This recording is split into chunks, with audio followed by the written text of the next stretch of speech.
أعمالنا من يهده الله فلا مضل له ومن يضلله فلا هادي له وأشهد أن لا إله إلا الله وحده لا شريك له وأشهد أن سيدنا وشفيعنا وحبيبنا ومولانا محمدا عبده ورسوله أما بعد فقد قال الله تبارك وتعالى في كتابه العظيم والفرقان الحميد أعوذ بالله من الشيطان الرجيم بسم الله الرحمن الرحيم يا أيها الذين آمنوا قوا أنفسكم وأهليكم نارا وقودها الناس والحجارة صدق الله العظيم وقال النبي صلى الله تعالى عليه وسلم ألا كلكم راع وكلكم مسؤول عن رعيته أو كما قال عليه الصلاة والسلام وعلى آله وصحبه أجمعين. اسٹیج پر تشریف فرما گرامی قدر حضرات علماء کرام، دانشوران ملت، معزز سامعین، بزرگوں، دوستوں، دینی بھائیوں، عزیز بچوں اور پردہ نشین مائیں اور بہنیں، آپ حضرات کافی دیر سے دین کی نسبت پر اور اصلاح کی نسبت پر منعقد ہونے والے اس پروگرام کا حصہ بنے ہوئے ہیں، اس سے استفادہ کر رہے ہیں. میرے محترم بزرگوں اور دوستوں،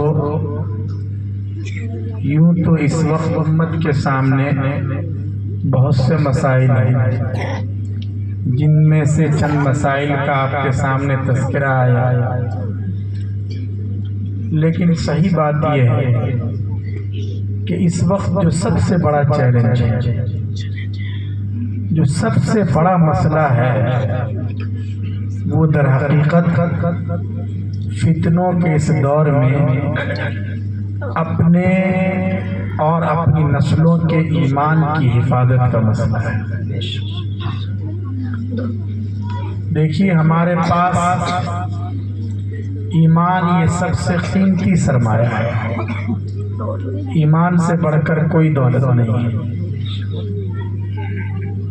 اللہ تبارک و تعالی دنیا کی نعمتیں، دنیا کے سورسز،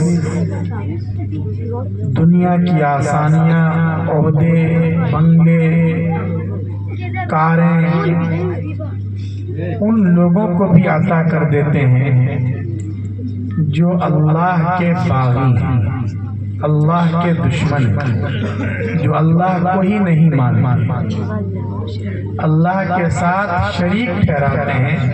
اللہ ان سب کو بھی یہ چیزیں عطا کر دیتے ہیں، لیکن ہدایت صرف اور صرف ان لوگوں کو دیتے ہیں جن کے ساتھ اللہ پاک محبت کرتے ہیں. نبی پریشان ہیں کہ کسی طرح چچا کلمہ پڑھ لیں، لیکن اللہ کی ذات بڑی بے نیاز ہے. اللہ نے فرمایا انک لا تہدی من احببت ولکن اللہ یہدی من یشاء. آپ جسے چاہیں اسے ہدایت مل جائے یہ کوئی ضروری نہیں ہے. ہدایت کا پاور اور ہدایت کی اتھارٹی صرف اور صرف اللہ رب العزت کے پاس ہے. اللہ پاک نے ہمیں وہ قیمتی دولت ایمان کی شکل میں عطا کر رکھی ہے. اس لیے اس کی قدر و قیمت کا ہمیں اندازہ ہونا چاہیے. دنیا میں ایک آدمی ہے جو بہت اچھا سمجھا جاتا ہے اور ہے بھی اچھا انسان، لوگوں کے کام آتا ہے، غریبوں کی سیوا کرتا ہے، فری میں علاج کے لیے ہمیشہ کھڑا رہتا ہے، اس نے کئی ہاسپٹل بنا رکھے ہیں، کسی کی ذات نہیں دیکھتا، برادری نہیں دیکھتا، شکل و صورت نہیں دیکھتا، مذہب نہیں دیکھتا، سب کے لیے کھڑا رہتا ہے۔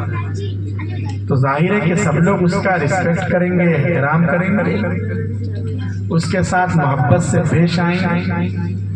اگر وہ آپ کے پاس آ جائے تو آپ اسے احترام سے بٹھائیں گے۔ الیکشن کا زمانہ ہو تو شاید آپ اس کے کارناموں سے متاثر ہو کر اسے ووٹ بھی دے دیں، لیکن مسئلہ یہ ہے کہ اس کا سینہ ایمان کی روشنی سے خالی ہے۔ ان سب کے باوجود بھی تو کیا ہوگا جب وہ اس دنیا سے جائے گا تو دنیا والے اس کے مرنے کے بعد ممکن ہے افسوس کریں، کچھ چوراہوں پر اس کے نام کے بورڈ لگا دیے جائیں، اس کے نام پر کچھ ایوارڈ دے دیے جائیں، لیکن آخرت میں محرومی، ناکامی اور جہنم کی دھڑکتی ہوئی آگ کے سوا اسے کچھ نہیں ملے گا۔ اس کے بالمقابل ایک عام سا انسان ہے، گاؤں کا رہنے والا، موٹا جھوٹا کپڑا پہنتا ہے، 2 وقت کی روٹی کے لیے اسے سنگھرش کرنا پڑتا ہے۔ سماج میں، برادری میں بھی اس کا کوئی خاص ٹائٹل نہیں ہے، لیکن اس کے سینے میں ایمان کا چراغ جل رہا ہے۔ تو جب وہ اس دنیا سے جائے گا، آخرت میں اس ایمان کی برکت سے دنیا کے اعتبار سے بظاہر معمولی اور اس عام آدمی کے لیے بھی کبھی نہ کبھی جنت کے دروازے ضرور اس کا استقبال کریں گے، کیونکہ اس کے پاس ایمان ہے۔ اس لیے ایمان سے بڑھ کر کوئی دولت نہیں ہے۔ اللہ پاک نے بھی فرمایا ہے وَلَا تَمُوتُنَّ إِلَّا وَأَنْتُمْ مُسْلِمُونَ، لوگوں اس بات کا خیال رکھنا کہ جب بھی تمہاری موت آئے تمہیں مرنا ہے تو صرف اور صرف اسلام پر مرنا ہے، ایمان پر مرنا ہے، اس کے علاوہ کسی اور مذہب پر، کسی اور نظریے پر، کسی اور وچار پر تمہیں جان نہیں دینی ہے۔ اس کا بہت خیال رکھنا ہے۔ قرآن کریم میں اللہ پاک نے ارشاد فرمایا ہے، اس لیے ہمیں اپنے ایمان کی بھی حفاظت کی فکر کرنی ہے اور نسلوں کے ایمان کی بھی حفاظت کی فکر کرنی ہے۔ اس وقت کا جو مسئلہ ہے وہ مسئلہ اسی ایمان کا ہے۔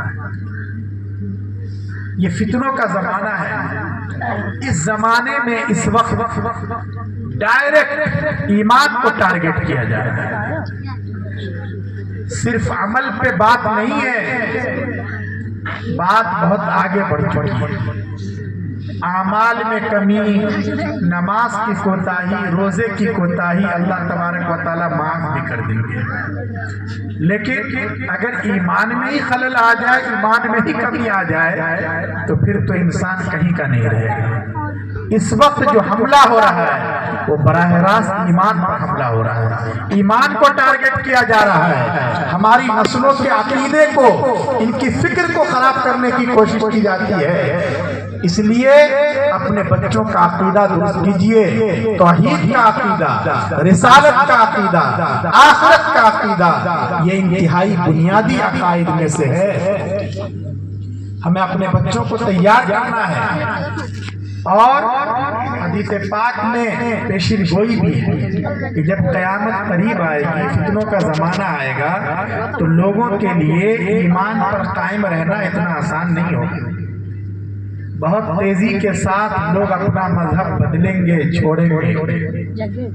حدیث پاک میں بخاری شریف کی روایت ہے کہ آدمی صبح کو مسلمان ہوگا، شام ہوتے ہوتے کافر ہو جائے گا۔ شام کو اچھا خاصا مسلمان ہے، صبح ہوتے ہوتے اپنے دین کا اور مذہب کا سودا کر چکا۔ اب یہ سب چیزیں ہم لوگوں کے سامنے آہستہ آہستہ آ رہی ہیں۔ ارے آ رہی ہیں کہ نہیں آ رہی ہیں؟ آپ حضرات سنتے ہیں نا ان واقعات کو، مجھ سے زیادہ ان واقعات کو آپ سنتے ہیں، دیکھتے ہیں، محسوس کرتے ہیں۔ لوگ تھوڑے سے فائدے کے لیے بعض دفعہ بعض اسکیموں کا فائدہ اور نفع اٹھانے کے لیے اپنا سرنیم بدل دیتے ہیں، اپنا نام بدل دیتے ہیں، حتیٰ کہ اپنا مذہب تبدیل کر دیتے ہیں۔ ہمارے جوان بچے جو تعلیم کے لیے باہر جاتے ہیں، یونیورسٹی میں جاتے ہیں، دوسرے سینٹروں میں جاتے ہیں، اسی طرح ہماری بچیاں، ہمارے قوم کی بیٹیاں اب تو بڑی تعداد میں ہائر ایجوکیشن کے لیے باہر جاتے ہیں، بعض پروفیشنل کورس کے لیے کسی کوچنگ سینٹر کو جوائن کرتے ہیں، لیکن ان کو اگر صحیح ماحول نہیں ملتا اور دین اور ایمان کے اعتبار سے ان کی نگرانی نہیں کی جاتی تو یہ بچیاں جب کوچنگ سینٹر جوائن کرتی ہیں تو کبھی ایسا ہوتا ہے کہ کسی سے آنکھیں چار ہو جاتی ہیں،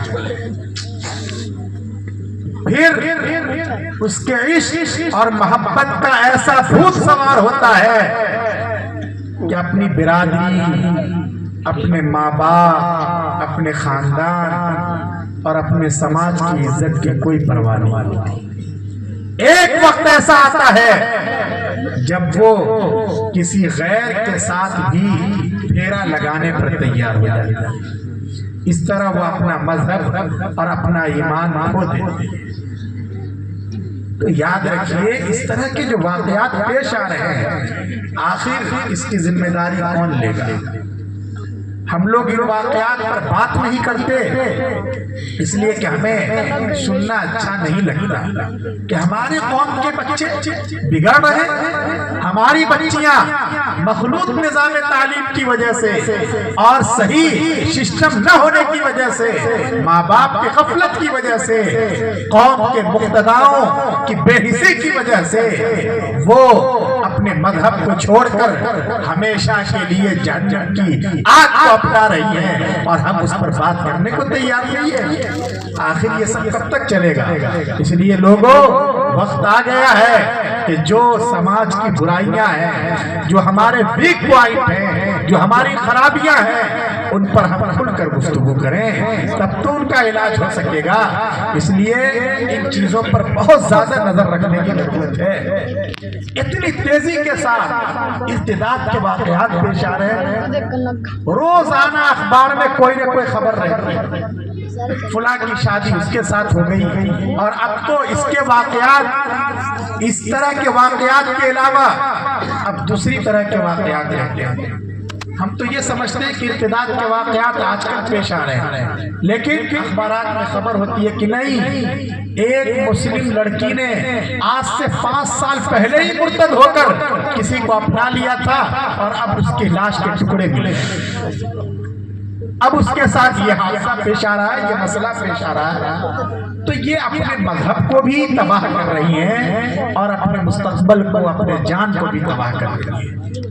تو یہ جو سماج میں آگ لگی ہوئی ہے، آخر اس کی فکر کون کرے گا؟ ہمارے پاس اگر ایمان ہی نہیں ہے تو پھر کیا فائدہ ایسی زندگی سے؟ اور صرف ان نوجوان بچوں اور بچیوں کا مسئلہ نہیں ہے، بلکہ مرتد ہونے کا ایک راستہ اور بھی ہے، اور اس راستے پر تو ہمارے بہت سے نوجوان چل رہے ہیں۔ چہرے پر داڑھی بھی ہے، سر پہ ٹوپی بھی ہے، ماشاءاللہ جماعت میں بھی وقت لگ رہا ہے، علماء سے بھی تعلق ہے، وہاں سلطان صاحب کے ساتھ بھی اٹھنا بیٹھنا ہے، سب کچھ، لیکن دل اور دماغ میں اسلام کے خلاف بغاوت کے جراثیم ہوتی ہیں۔ اس کا دماغ مسلمان نہیں ہے، اس کے دماغ میں اسلام کے پرسنل لا پر اشکال ہے، اسلام کا نظامی میراث اسے سمجھ میں نہیں آ رہا ہے، یہ تو پرانی باتیں ہیں، اسے یہ بات حلق سے اتر ہی نہیں رہی ہے کہ آخر اسلام نے طلاق تو پڑے صرف اور صرف مرد کو کیوں دی ہے، عورتوں کو یہ ادھیکار کیوں نہیں دیا ہے؟ وہ یہ سمجھتا ہے کہ اسلام بہت پرانی باتیں کرتا ہے، اب تو یہ سائنس کا زمانہ ہے، ٹیکنالوجی کا زمانہ ہے، اب اسلام پر عمل کرنا یہ ممکن نہیں ہے، اب نئی تہذیب آنی چاہیے، نیا کلچر آنا چاہیے، نئی آب و ہوا ہونی چاہیے۔ اس طرح اگرچہ وہ چہرے مہرے کے اعتبار سے مسلمان ہے لیکن اس کا دماغ مرتد ہو چکا ہے۔ اور ایسے ایک نہیں، آپ کے اپنے بچے جو کالج جاتے ہیں، آپ کے اپنے بھتیجے جو یونیورسٹیز میں پڑھتے ہیں، ایسے دسیوں آپ کو مل جائیں گے۔ آپ کے احترام میں وہ کچھ نہیں کہتے، آپ سے وہ ان موضوعات پر بات نہیں کرتے ہیں، لیکن آپ کبھی انہیں کھود کھرید کر دیکھیے، ان کو اپنے قرآن پر اعتماد نہیں ہے، اپنے نظام پر اعتماد نہیں ہے، اسلام پر اعتماد نہیں ہے۔ آخر ان حالات کے بارے میں فکر کون کرے گا؟ اس لیے اپنی آنکھیں کھول کے رکھیے، اپنی نسلوں کو سنبھالیے، ورنہ ہر چند سالوں کے بعد ارتداد کی بھی آندیاں چلتی ہیں۔ کچھ نہیں کہا جا سکتا کہ آئندہ کیا ہوگا، کس طرح کی صورتحال پیش آئے گی اور کتنی تیزی سے لوگ اپنے ایمان سے محروم ہوں گے۔ اس لیے ہم سب کو چوکنا رہنے اور اپنی آنکھیں کھلی رکھنے ضرورت ہے۔ اپنے بچوں کو آپ اس لیے عقیدہ ان کا ٹھیک کرائیں، عقیدہ توحید۔ اللہ رب العزت کی ذات ایک ہے، وہ طاقتور ہے، زمین آسمان چاند سورج پورے سنسار کو وہی چلا رہا ہے، اور کوئی نہیں ہے، صرف اور صرف اللہ ہے، اللہ ہی اللہ ہے۔ اللہ کے علاوہ اگر اللہ نے کسی کو طاقت دی ہے، اگر اللہ نے کسی کو شکتی عطا کی ہے، تو وہ کوئی اور نہیں ہے بلکہ وہ اللہ تعالیٰ کا پیدا کردہ یہ حضرت انسان۔ اللہ نے انسان کو یہ طاقت دی ہے، یہ سورج دیوتا نہیں ہے، یہ آسمان معبود نہیں ہے، کوئی دیش معبود نہیں ہے، کوئی دریا اور سمندر معبود نہیں ہے، چاند کو یہ طاقت حاصل نہیں ہے، یہ تو صرف انسانوں کی خدمت کے لیے۔ توحید کا عقیدہ مضبوط کیجیے اور یاد رکھیے، اب صرف اپنے بچوں کو اعمال نہیں سکھانے، دعائیں نہیں بتلانی، نماز کی سنتیں یاد نہیں کرانی، یہ سب تو کراتے رہیں، یہ مطلب نہیں کہ یہ نہ کرائیں، یہ سب کرائیں، نماز کے فرائض بھی یاد کرائیں، احکام بھی بتلائیں، لیکن حالات اتنی تیزی کے ساتھ بدل رہے ہیں کہ آپ پہلے نمبر پر اپنے بچوں کا عقیدہ درست کیجیے، اپنے بچوں کی توحید ٹھیک کیجیے۔ اب آپ اپنے بچوں کو صبح شام یہ سبق بھی پڑھائیے کہ بیٹے ہو سکتا ہے تم کہیں گر جاؤ، اکیلے پڑ جاؤ، کوئی نہ ہو، تمہارے ہاتھ کاٹ دیے جائیں، تمہارے پیر توڑ دیے جائیں، تمہارے جسم کے ٹکڑے ٹکڑے کر دیے جائیں، لیکن بیٹے ایسی خطرناک سچویشن میں بھی تمہاری زبان پر احد احد ایک اللہ کا نعرہ ہونا چاہیے۔ صبح شام اپنے بچوں کو توحید کا یہ پاٹ بھی پڑھائیں۔ نعرہ تکبیر، نعرہ تکبیر، مفتی اشرف عباس صاحب اپنے بچوں کا رسالت کا عقیدہ مضبوط کیجیے۔ رسول اکرم صلی اللہ علیہ وسلم یقیناً اللہ کے سچے اور پیارے پیغمبر ہیں، لیکن صرف یہی رسالت کا مطلب نہیں ہے، اس کے ساتھ ساتھ بچوں کو یہ بتانا بھی ضروری ہے کہ جیسے آپ سچے پیغمبر ہیں ایسے ہی آپ آخری نبی ہیں۔ آپ کے بعد کوئی نبی نہ آیا ہے نہ آئے گا۔ اگر کوئی نبوت کا دعویٰ کرتا ہے تو اس دھرتی پر اس آکاش کے نیچے دنیا کا سب سے بڑا مکار اور جھوٹا انسان ہے، چاہے وہ قادیانی جیسا ہو یا یہ کہ کوئی اپنے آپ کو مہدی کہے، اپنے آپ کو عیسیٰ مسیح کہے۔ اگر وہ قصر نبوت پر حملہ کرتا ہے اور نبوت کی طرف اپنے قدم بڑھاتا ہے تو انسان انتہائی جھوٹا اور سازشی آدمی ہے، ہم کبھی اس کو قبول